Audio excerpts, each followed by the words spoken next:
All right, welcome to my podcast. This is Louis A. Papp with Mudjod Investments. As I like to remind all of my viewers, it's Mudjod, not Magyar Investments. For those of you who have no Eastern European or Jewish friends, now you do. Or maybe I'm not your friend, but if you're watching the show, then I appreciate it either way. In fact, if you hate me and you're watching this, I'm okay with that.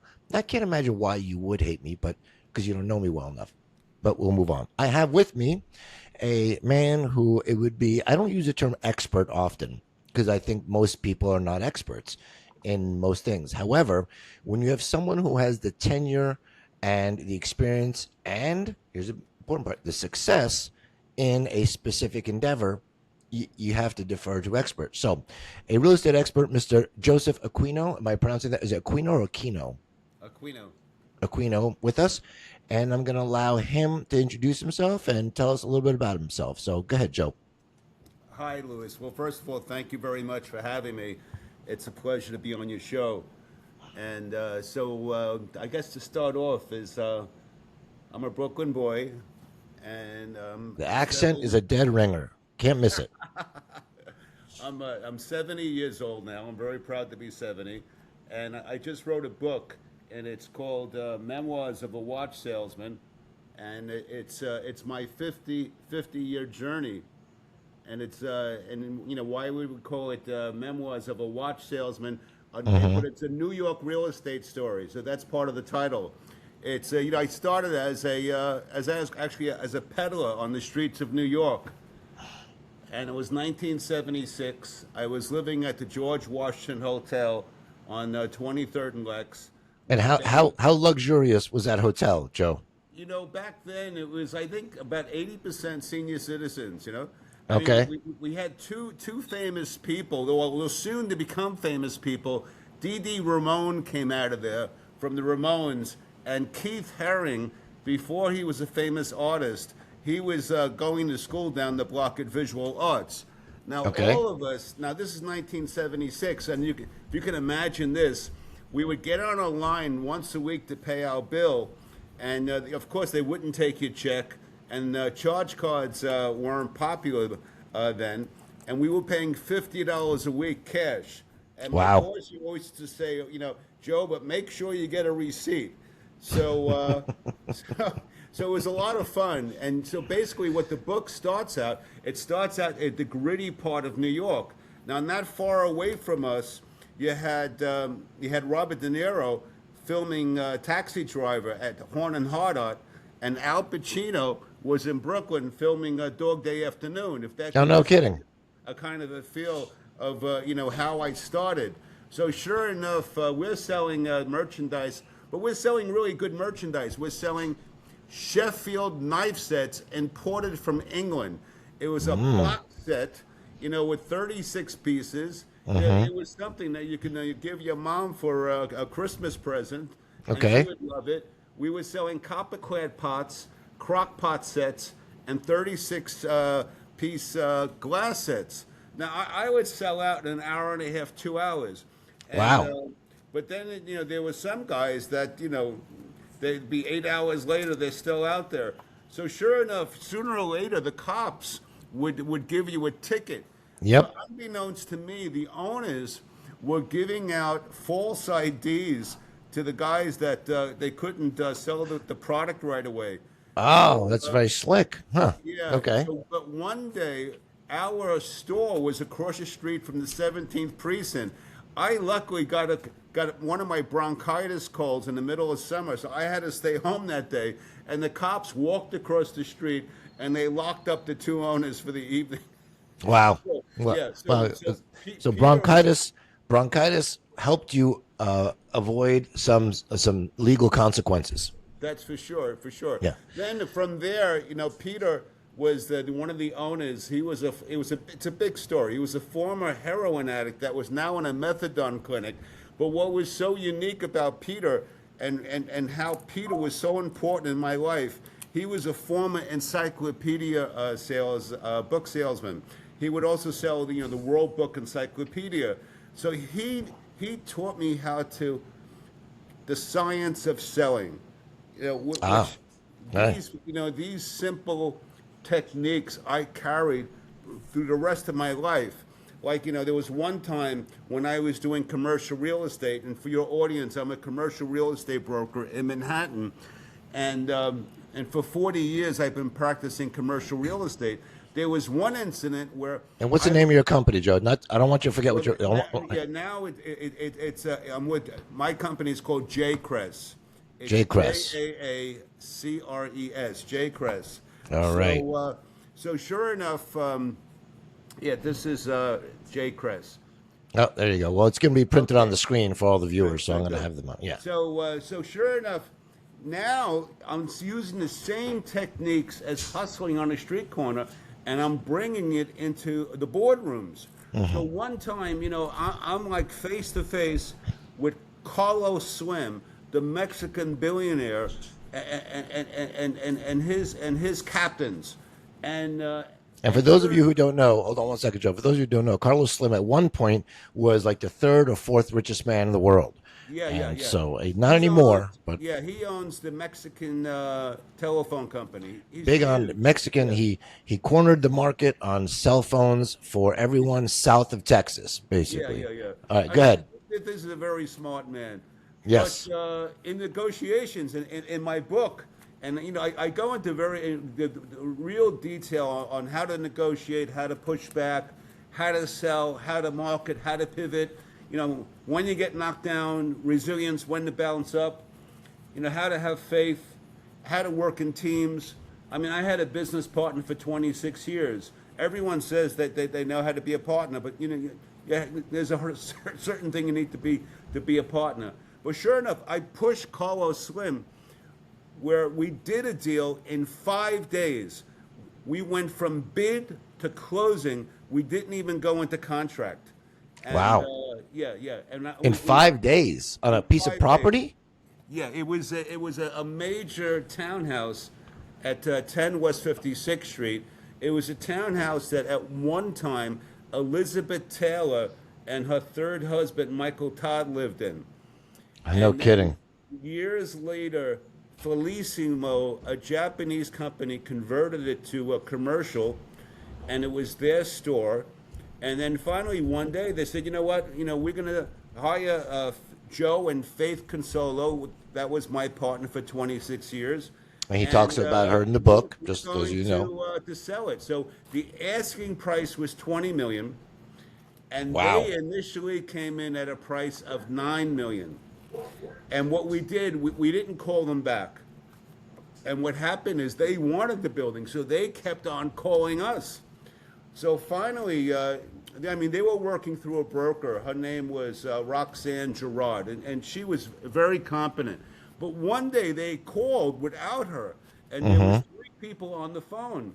There was a guy named Carlos. Well, you can assume it's Carlos Slim, but he didn't say one word. There was a guy named Cristiano, and there was another guy, Alexandra, So now they're hitting me heavy. We want a counter. We want a counter. We want a counter. So I said to them, I said, look, I'm going to be honest with you. Do you want to know exactly what the landlord did when we went face to face? I said, yeah. I said, they took your offer and they threw it right in the garbage right in front of us. I said, well, what should we do? I said, you got to make another offer. Well, right. What offer should we give? Now, I always know whatever number you tell a buyer and you think you're doing them a favor, they always take you 20% down. So I remembered that. I said, you know what? No, I can't tell you the number. You have to tell me the number. So they came back right on the phone. All right, we're going up to 15 million. So what? Yeah. So it was 5 o'clock. So I wind. And again, the starting bid was 20. Yeah. But now I went from 9 to 15, which wasn't a bad jump, So I called up Haruko, and she said, Joe, it's a good offer. Let me call Japan. I think I still can. I think I can get them before they go to sleep. So sure enough, she calls me back. She says, I think we're going to take that offer, So, but wow, when I did, that's a nice piece of commission. Yeah. It was huge. It was really huge. But but there's more to the story. So what happened is that when I did watch sales, and here I'll show you a picture of the watch. So. It was a bit of a hustle. they were really good watches, but just imagine somebody walking in off the street into your store trying to sell you a watch. Right. So this is the watch. It, it's a really, I mean, It's a nice looking watch. the watches people wear now, these very, heavy, bulky Yeah. watches. But Yep. this was 1976. People only wore Timex back then.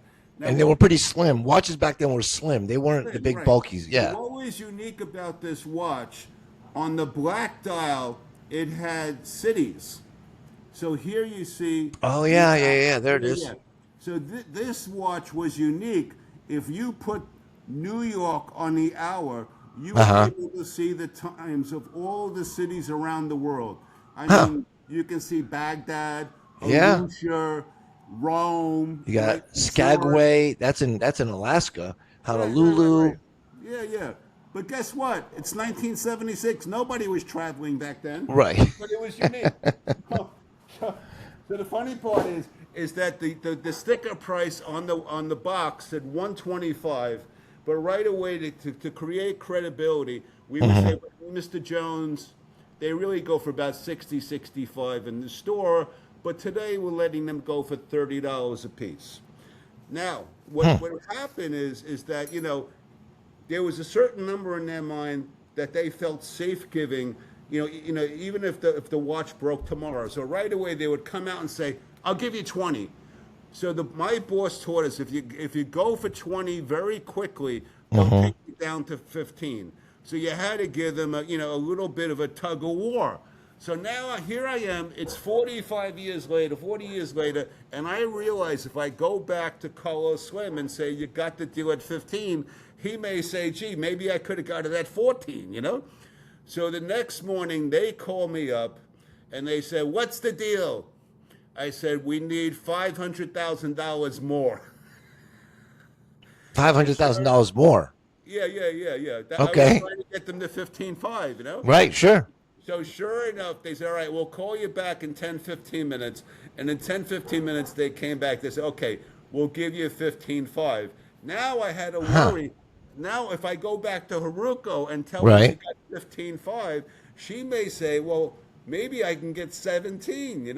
Oh yeah, I know. It's a So well. now at this point, it really wasn't about me and my commission. I was trying to do the best thing for the client who, it was my Of course. that I was working for. So now I had to go back to Haruko and I had to explain the whole story. This way she just didn't think it was a fluke. Right. Right. All of a sudden they're giving more money because maybe she would want 19. Yeah. But Sure. sure enough, we did the deal at 15.5. We had a clean title on the building. So the thing is, they didn't have to do a title search. So that's how we went from bid right to closing. And Carlos Slim didn't have to get a mortgage. They all they had to do was write a check. Yep. And for those of you watching, you could see here's a picture on the screen of 10 Yeah. West 56th Street in Yes, lovely yes, yes. Manhattan.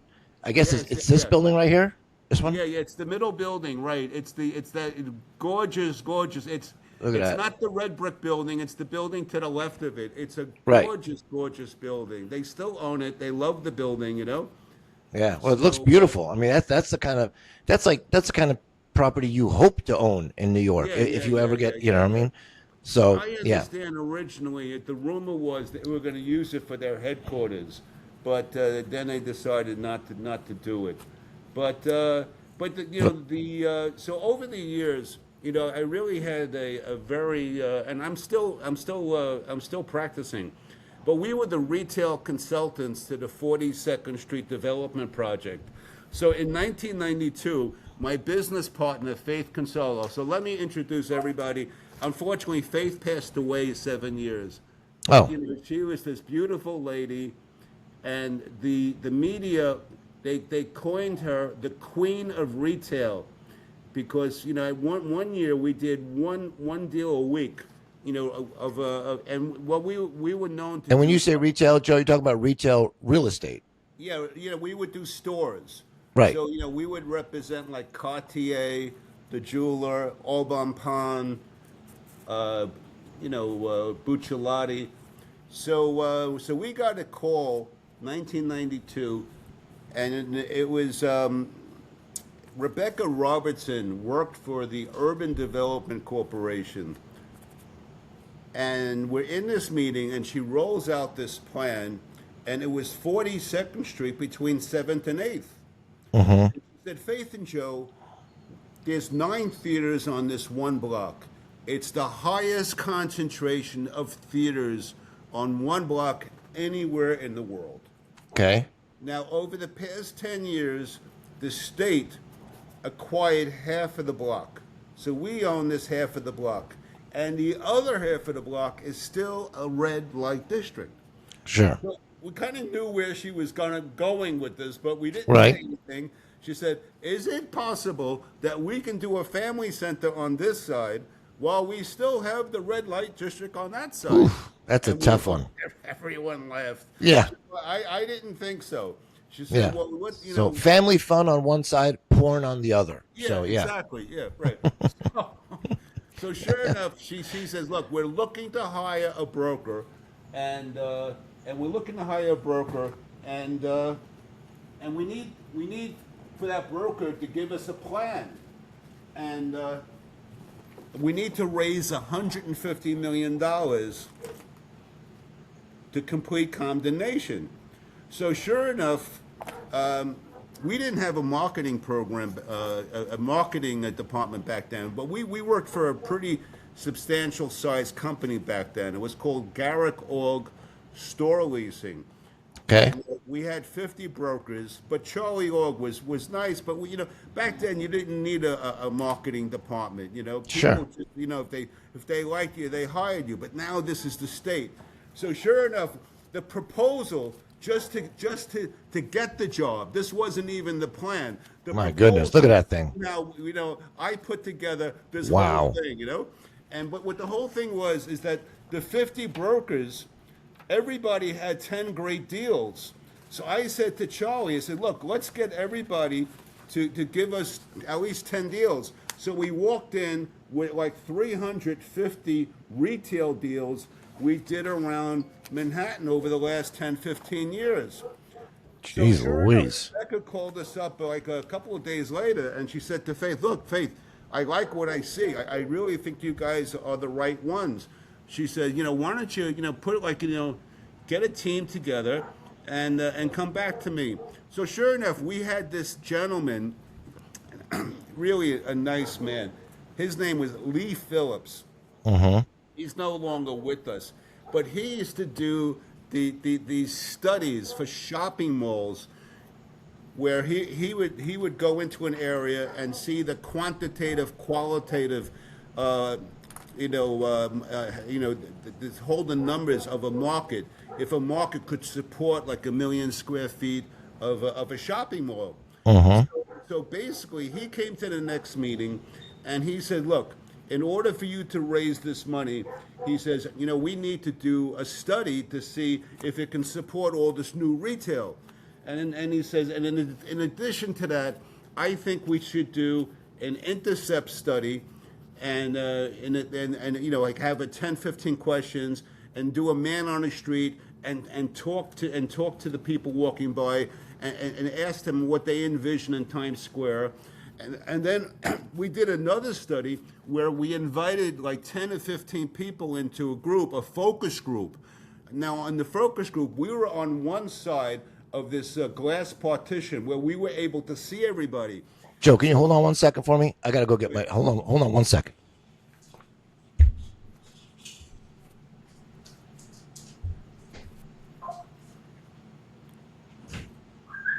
Come here. Come here. Come on. Come here. Come here. Inside. Now, shoot up. Where are you? All right, lay down. Lay down. Be a good boy. We're running my podcast. Lay down and be a good boy. I'm terribly sorry about that. Okay. To all my viewers, I have dogs, and sometimes they suck. All right, go ahead. Keep going. So what happened was we had a focus group. Now, the first focus group, we brought in all the retailers and restaurateurs in the neighborhood. So we had Vincent Sardi. Vincent Sardi is from Sardi's restaurant. In fact, coincidentally, he just sold his restaurant this week, and the new owners plan to renovate it. They're still going to keep it Sardi's. And we had other retail merchants and landlords, and everyone gave their view of what they envisioned Times Square to be. Sure. And then we brought in basically Joe Smith and Jane Smith, just regular consumers, and we asked their thoughts. And at the end of the entire study, no one ever counted the hotel rooms in Times Square. All of a sudden, we realized, wow, right now, before there's any new development, there was 15,000 hotel rooms. My So goodness. basically, Just in Times Square? right, Times Square. Wow. So Lee was able to come up and predict what future sales would be per square foot. So basically, about 6 or 7 months later, we had this entire study and we had to take it through the public process. So normally in the public process, you have all the city officials and you have people that come in and they'll throw darts at the study. But sure enough, everybody wanted to see the street cleaned up because at that point, every one of the course. theaters had triple X movies. When you used to walk down the street at any time of the day, you had barkers outside, and they used to say things like, "Come in to see the college girls Right, working on right. their hands and knees," Yeah. you know. And I'm So sure I'm sure their comments were even more colorful than that. So yeah. yeah. That's the PG comment. Right. So sure enough, the plan went through the public process the very first time, which No is kidding. really unheard of. Yeah, that's, I So, mean, those of you that don't know, getting a plan done and when you have to go through that process, it's typically denied, revision, denied, revision. So to get it done on the first try, that's like a miracle. Yeah. So sure enough, about so the state gave the state got the $150 million. They took the properties back, what's called condemnation, where at that point the state said, "Look, Mr. Jones, we're giving you $10 million, whether you like it or not. That your property is going to be used now for a community use, and you can have no say to it, and you have to vacate your building in 60 days." Okay. And so, but Wow. normally in that scenario, the landlords do better when they negotiate with the state. Sure. But at that point, they got so greedy that the state had to come in and use a police action force. Oh So my gosh. so that winter, we boarded up all the theaters and the block closed down. And what happened was the pimps, prostitute, and drug dealers, they weren't going anywhere. They were still there. And we're like, Jeez. and they were still doing business. But sure enough, not the first snowfall, but the second snowfall, the block emptied. And we were worried that when April came, when spring came, we thought everybody was going to come back and do their normal business. Sure. But thank gosh, they didn't. Oh, okay. And Interesting. what So the happened- snow helped. Yeah, it did.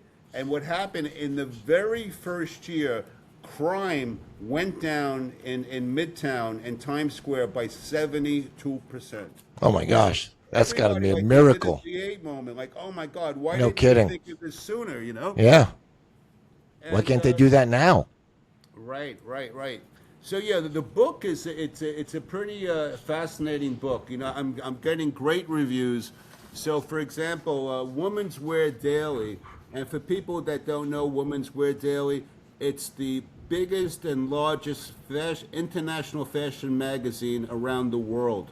And they read the book. Jean Palmieri, she's a great writer, great editor, and they previewed the book. And there's the book right there for those of you that want to get it. And Yeah. it's available. Mr. Aquino shared a copy of it with me, and I'm about yeah. a third of the way through it. So, Oh, good. so it's good stuff. It's very. Yeah. I will tell you this. he writes like he talks. So Yeah, if yeah, you're if you know he's very as you could tell he's gregarious, he's a good talker, he's very engaging when he speaks, and I don't say that if I don't mean it because I have right, no right, right. need to patronize people. Yeah, And so if you like how he's talking, you're gonna like the book because he's very vivid in his descriptions, and it keeps you going. It's not like I've read some books by some very interesting people, and the books themselves were it was like eating like bland Melba toast. It was just like right. ugh, you know. Yeah, yeah, But this book's not like that, so it's a good yeah, yeah. read. So what happened was during COVID, I got vertigo. So my wife would go to work. She was working 3 blocks away for a Japanese bank. And unbeknownst to her, I wrote the book without telling her. But, Oh, really? yeah, I love my wife. She's from Ireland. She's very Catholic. And it's like, oh no, you can't say those things. You can't write about that. You have to take that chapter out. And I said, if I included my wife in the book, we'd be arguing every night. And at the end of me writing the book, I'd have no book. So sure enough, I wrote the book, and there was a lady, Lisa Keys, that lovely lady. She used to be Faith and I secretary, but now she's about 81. So it's COVID, so no one is seeing each other, and especially if you're 81. She's Right. home. So I send her the transcript. Now the transcript, it's like about this thick. So it takes her a couple of weeks to read it. So she calls me up. She goes, "Now, Joe, a very good story." She said, "But you can't go out that way. It has to be edited. So I said to her, I said, Lisa, I don't know many Brooklyn guys that master the Queen's English. I said, I know that. So it was so cute that once a week, there's that book, Tuesdays with Morley, where Right. the two guys who, Morley is about that knows he's going to die in a year, and his best friend would come visit him every Tuesday. And after he passed away, he wrote this book. So every Friday at 1 o'clock, Lisa and I would be on the phone, and she would grammatically do the edits. She couldn't make up the story or change the story because the story is the story. Right. But Right. she said, no, no, we have to say it this way, not that way. And at that time, I was really terrible with my grammar in high school and in college.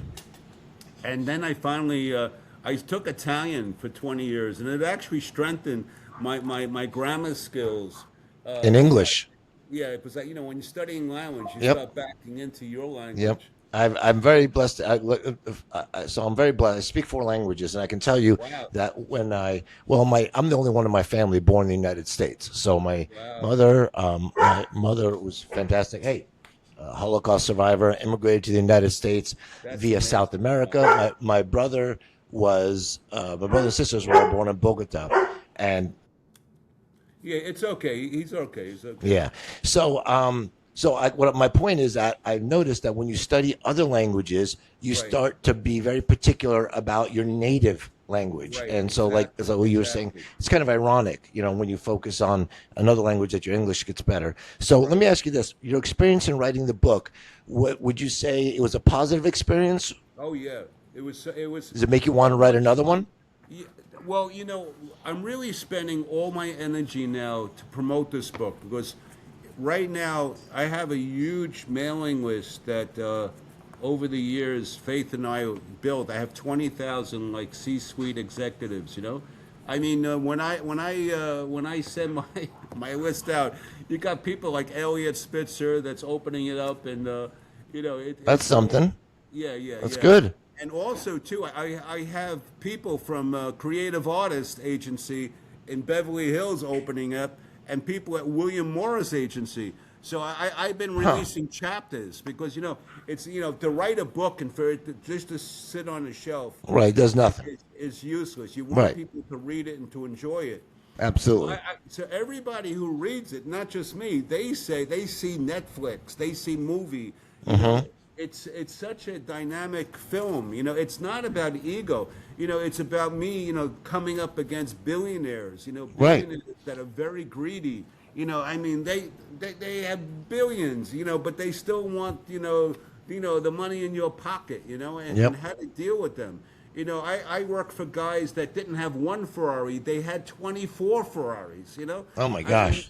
Come and on. you're gonna take out the Ferrari to match the color of your tie. So I get to show a part of the world that people they never see, or do I want them to see? Right. And in your So, book, you talk about you got some legal battles that you had to fight in the right, book. right, And I right, think right, right, what the right. tone that I liked and that I appreciated was you faced a significant amount of adversity, and look, hey, in today's day and age, we all face adversity at one level or another. It's not a matter of whether you're going to face it. It's a matter of to what degree do you face it. And as we all know, how you react to it. Right? I mean, you get some people who get knocked down with the smallest thing, it sets them sideways. And then you'll meet other people, such as yourself, who have gone through battle after battle after battle and just keep battling. So Right. that's that again. I haven't finished the book, but that's the part I Yeah, got yeah, to, and it's really yeah, and really exactly, and engaging. thank God I haven't lost my sense of humor. But Definitely have a not lot of lost that your sense of stuff humor. can harden somebody. Yeah. So let me ask you this. So let me make a little hard segue here. So, what I do for a living, and my viewers obviously know this, all 9 of them. I'm just kidding. I don't know how many people actually view. Hopefully, millions. But I integrate AI into organizations. I help them become more efficient, and I help them stay ahead with the times. So that being said, so if my dog knocks over my camera, I'm about to lose my mind. Major, get out. Get over here. I think he's going to do it. He's going to knock it over. Move. Move. I can't believe this. Come here. Anyway, so how would you say he's going to do it? He's going to come here. Oh, he didn't do it. So he's a Belgian Malinois. For those of you who don't have a Belgian Malinois, let me explain something to you. You only get this dog if you can keep them busy. They have to stay busy. If you get a Belgian Malinois, and you don't keep them busy, I they love dogs, by the they way. I will. love Oh, so dogs. do I. But he's got to do something. Like right now, he's just trying to figure this out. Yeah, So, yeah, so talk to us about how you've used with your real estate. We're going to yeah, yeah, segue a yeah. little bit from your book. How you've used AI. How have you? What was your first experience, All right. introduction to Yeah, AI, yeah. and how has it affected your business? Right, right. So basically, I guess the first introduction was helping get my letters a lot stronger. So basically, I'll write a letter and I'll put it into a chat Right. GPT, and it will really refine the letter and the grammar and even chat says it. It says, let me polish the letter for you. Right. Right. So it'll give you a softer intro, and I like it very much. And what about like metrics or biz? Like, how about sales? Do you use? Yeah, I'm going to go step by step. Okay. Sounds So good. then today, like for example, there was a 2-page article, in the Post that what I just didn't feel like reading 2 pages. Right. So basically, I took a snapshot of the 2 pages, and I said, "Hey, chat, give me like the down and dirty. Give me Right. 35. Give me 40 words. Well, what are they saying?" And then it's with the book, I actually uploaded the book to ChatGPT, and in Okay. 16 seconds, ChatGPT gave an 8-page review, and it said that Joe, I'm on a first name basis, by the way. It said That's your good. book peels back commercial real estate just as well as Shoe Dog. That's the Nike story that Phil Right. Knight wrote. It peels back commercial real estate just as well as Anthony Bourdain did in Kitchen Confidential. And then it even compared me to the biggie, Memoirs of a Geisha, that Oh, Stephen no kidding. books. So Wow. that was a huge compliment. So Right. now I started going back. I'm at the coffee shop downstairs, and I started talking about specific characters. Right now, this book is like 224 pages. So Right. it has a stellar memory. I said, "Well, tell me about Peter." Oh, Peter, was the foundation, and then tell me about Harry Schwartz when I ran Jack LaLanne Health Clubs for 8 years. 8-year period, I ran 11 different health clubs. No, this was your foundation as far as discipline and management. And Harry, was like a father. And All right, now tell me about Faith Consolo. Oh no, Faith Consolo at this point, she opened up the entire world for you doing international retail. So let me You ask you know, this. Let me interrupt you for a second. Do you ever get to the point where you're interacting with AI and you forget that you're interacting with AI, and you like for just for a minute, and you think not like, really, not really. It's. But I really respect AI. AI is so. It's somebody was it's just so intelligent. yeah, It just takes me so with AI. I'll say, look, AI. I want to write to 10 reporters today. 10 reporters, 10 magazines. Who should I reach out to, and which 10 magazines? Okay. okay, I mean, yeah, and it if does I it had if I had 6 secretaries, it would take a week. right. I mean, it comes out in like 16 seconds. It's giving me the names of the reporters, the magazines that I should be reaching out to. It gives me the addresses, and then I say, okay, now write them up. Look, you know the book very well. Give me 150 words.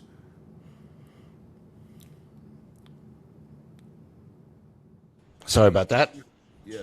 So what you have, a couple of weeks ago we were at mass. We go to church every Sunday, Good for you. and the priest said, talking about AI, and he said, I'm a ninth grade teacher, and I think AI is good, but I don't think it's good with the young people because the ninth graders, that's all they use is Right, AI. 100%.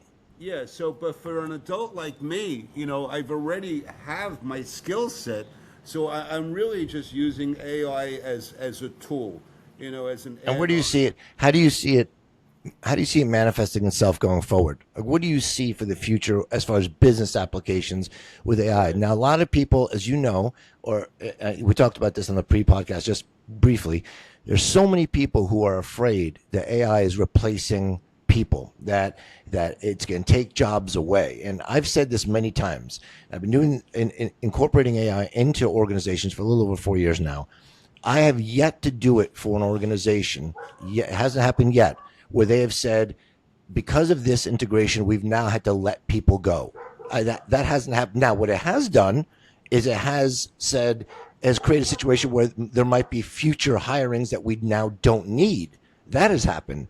But my experience, and I want to hear your input on this, is that it frees up people to do more important things. Your thoughts? Right, right. So let's just talk about me personally. So when I was with, excuse me, when I was with Faith Consolo, Faith was also dubbed the Queen of Media. We had we didn't have one publicist, we had two publicists.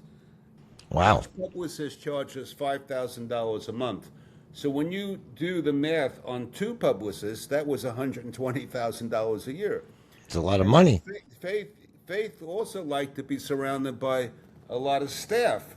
To get 20,000 people in the data bank. I mean, that's just our email blast. That takes a lot of people to be doing inputs. And then on my file maker, I must have 65,000 contacts, but not everybody has emails because that started 40 years ago.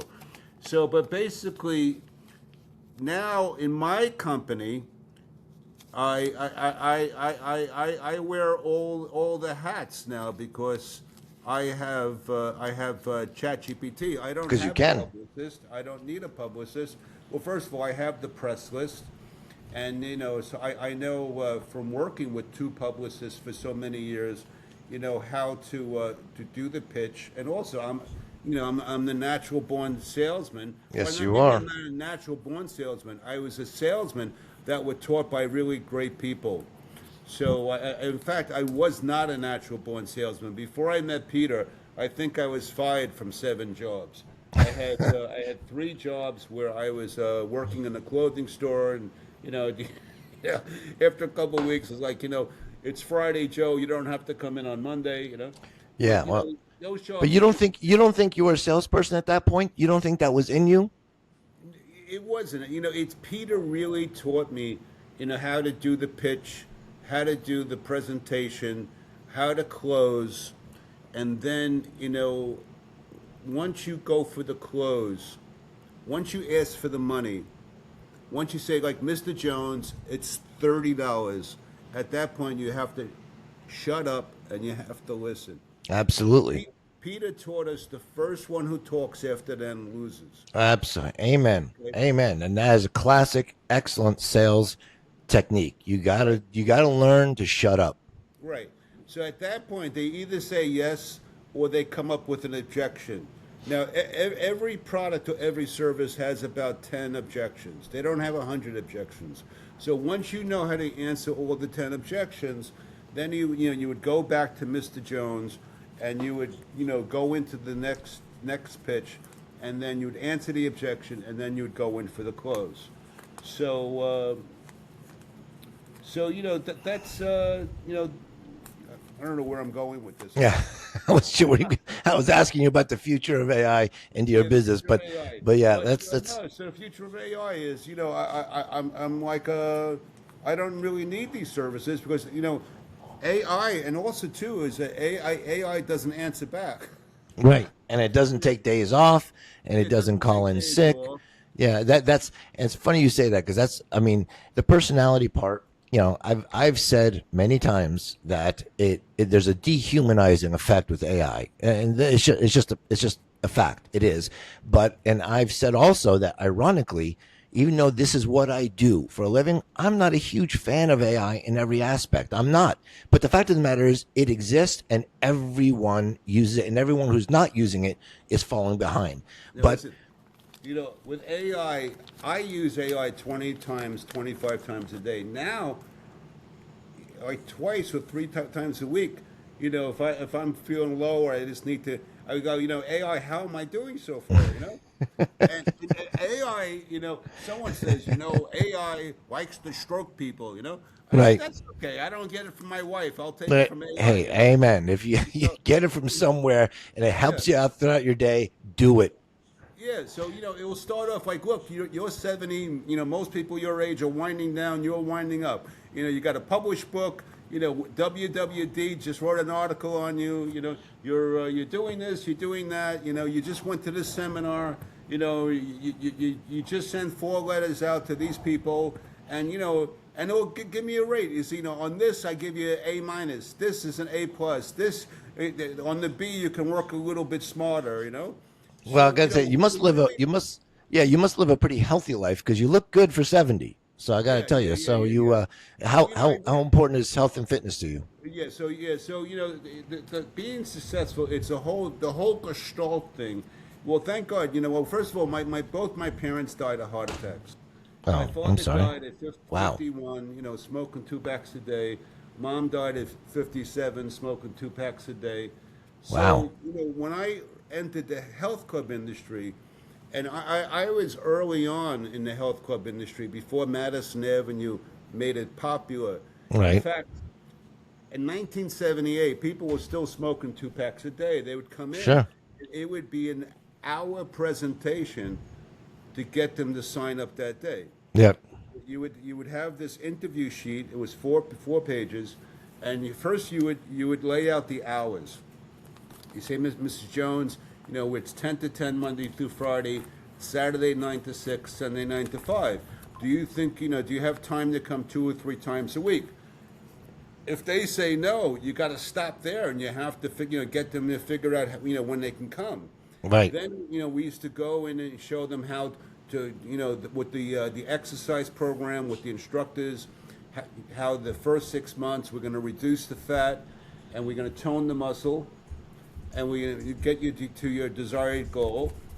So, but most importantly is the second month program, and they what's that? Well, you just can't leave, because if you leave, you're going to put the weight back on. Right. The second 6 months is a maintenance program.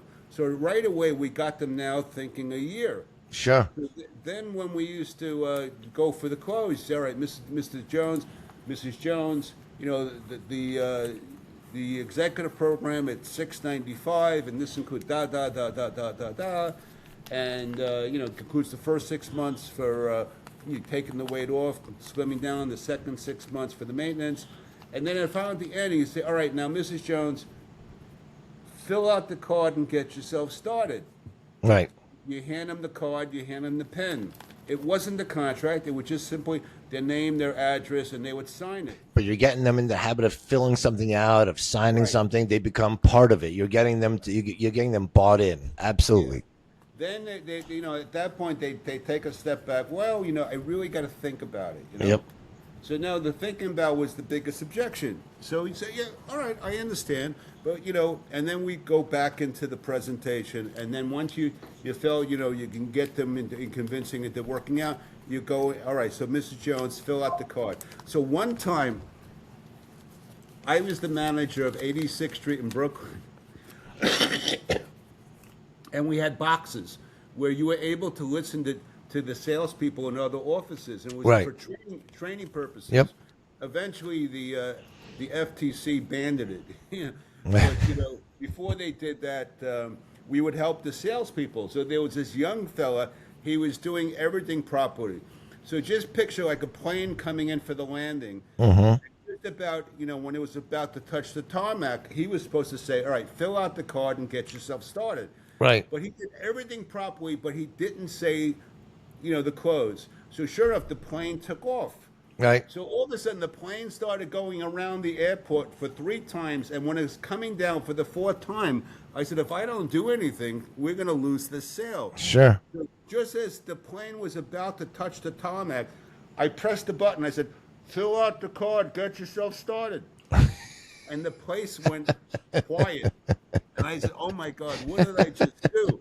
The lady probably ran out, and she's probably going to get Geraldo Rivera, from Sure. Channel 5 or whatever, to come back at 7:30 with cameras, and I'm going to get fired, So sure enough, I great. ran out. I wanted to talk to the lady before she got in the car and explain that I'm training this new person. Right. And I said, oh, I missed her, So I came back in really, really I like this job, but I'm going to have to find a new job. Sure. And I go up to the office and I push the curtain inside, and sure enough, she's hunched over and she's filling out now the contract. There you go. So sure enough, she leaves, and I walk in and I said, "So what happened?" He said, "Well, as soon as you said that, I took the card and I put it in front of her with the pen, and she started filling it out. So I closed her from the other office, That's great. That's great. I'm going to try All him. the stories are in the book and more. Yeah, that's good. So now I wanted for those of you, I wanted to try one of my sound effects. So that was it. Yeah. So that was Joe. That was. All these stories, these fun stories, I tell you, meet a salesperson if they've been in sales for more than a couple of months, especially if they are good at it, which obviously Mr. Aquino is. You get great stories, and some of. I've told my listeners quite a few times. I cut my teeth in the health club industry with 24-hour fitness. So that's where I learned to sell. Oh, it was Mark Macenta. Did you work for Mark Macenta? I worked with Mark Mastroff. Mastroff, yeah, Yeah, that's who yeah. it was. Mark Mastroff, yeah. Yep. And you want to talk about a great rags to riches story. Well, not rags. He was never poor, but kid went to Cal State Hayward, got a couple of bucks from his uncle, bought the San Leandro Club, I want to say for like $50,000 back in like 1982 or 83. Wow. And then he just came up with this idea that, look, what McDonald's is doing for burgers, we're going to do for health clubs. We're just going to cookie cutter. And boy, he created a culture, sold that thing for $1.6 billion. Wow. Yeah, I just really made it up. Well, listen, we're running out of time here.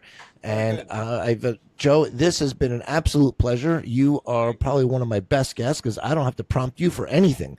You got stories. I could probably do this for another 2 hours. You'd fill it up. But listen, I love having you on the show, and just for everyone's sake, I'm going to put the book up on the screen one more time. There it is, Memoirs of a Watch Salesman, a New York Real Estate Story. Kind of an not ironic, but interesting title because it says Memoirs of a Watch Salesman, a New York City Real Estate Story. But it is what it is. So that's it. I wanted to remind the reader every time they go back to the book of how I started, in my humble beginnings. Sure. So it's available on Amazon, Barnes & Nobles, Waterstone. It's all over the place. It's all great. Joe, thank you so much for being on my show. I appreciate it. If you ever want to come back again, let me know. I'm glad to have you on again because you are a great guest. And you take it easy. All right. Thank you, Luce. Thank you.